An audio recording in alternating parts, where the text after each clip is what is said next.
subtracting fractions today, so let's have a look at this first problem. So we've got one person eats half of a pizza. A different person ate 3/8 of the same pizza. Who ate more and how much more? Now we can start looking at this and we can first show the fractions. So I'm using our bar modelling method here. So we can see that I've eaten half of the pizza here, and then on my bottom one I've got it broken up into 8 parts, that same bar, but this time we've only eaten 3/8. Now when we're looking at this, it's important to think about our equivalents. So I've got half and 3/8. Now I know that 8 is a multiple of 2. So I'm just going to break this up into 8 parts now. So you can see each part there.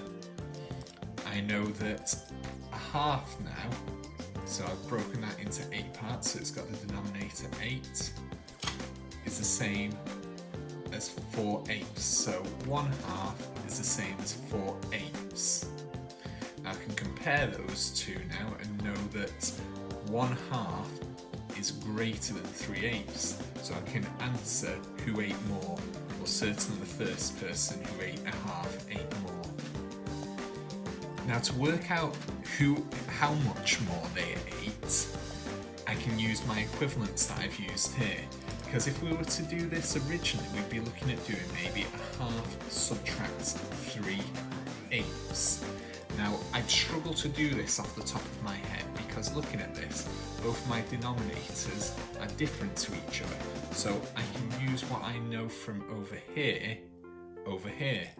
So I'm going to substitute my half for 4/8. And then I don't need to change my 3/8 because they've both got the same denominator. So I'll leave that. I'll put 8ths down there, so I've got the denominator there. And then 4 subtract 3 equals 1/8. So we know now that that person ate 1/8 more than the other person, because we can see that in the picture. So just a quick reminder with this one here, to get to this number here, we've multiplied by 4. So we do to the denominator, if we do it to the denominator, we have to do it to the numerator. So I multiplied that one by 4 too. So here's another example of subtracting. Now we've got subtract 2/5 from 7/10. So the fraction sentence that we're going to get here will look a little bit like this. Okay, now the problem that we occur straight away is that our denominators are not the same. Okay, so I'm going to represent them again over here. So can we see that I've got my top bar there, it's representing 2/5. So I'm just going to colour that one in, so there we go. I've got 2/5 of the bar coloured in. And then the second one, I have 7/10, so I'm going to colour in 7 of my 10 blocks here. Make sure I don't make a mistake for this. I can sometimes lose it. But there we are.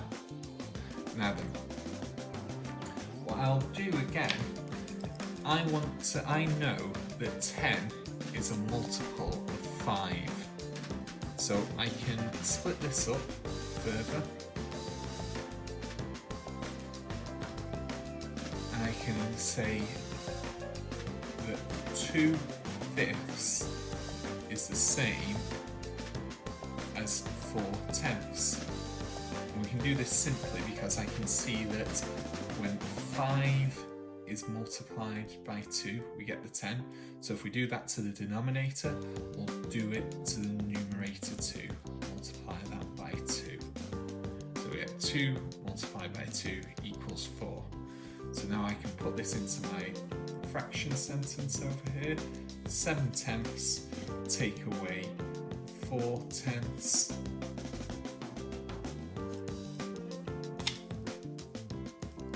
And so my denominator stays the same, but 7 take away 4 is 3.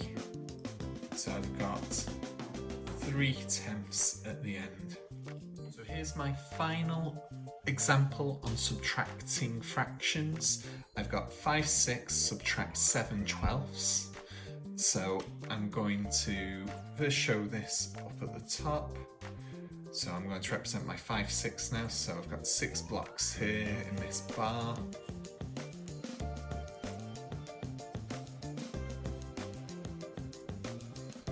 You can see that's 5/6 there, because it's 5 out of the 6 blocks. Then my one below there, we've got my 7/12. So I've got 12 blocks there.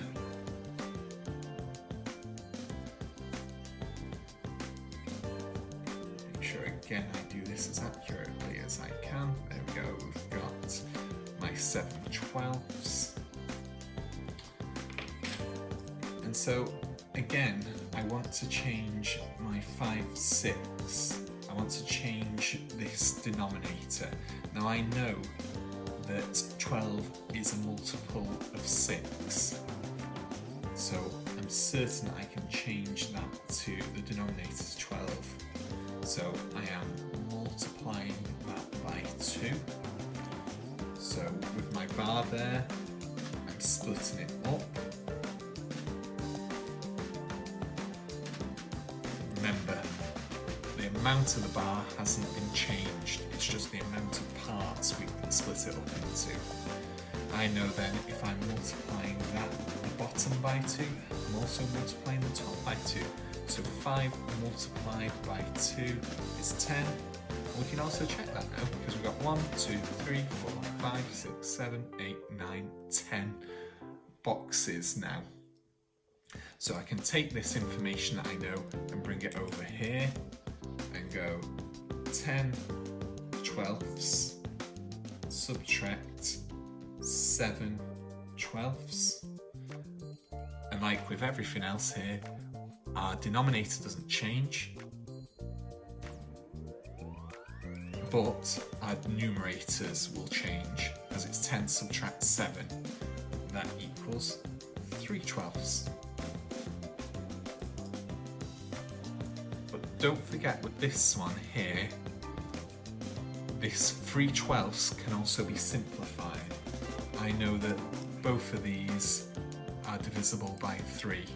So if I've got 3/12 here,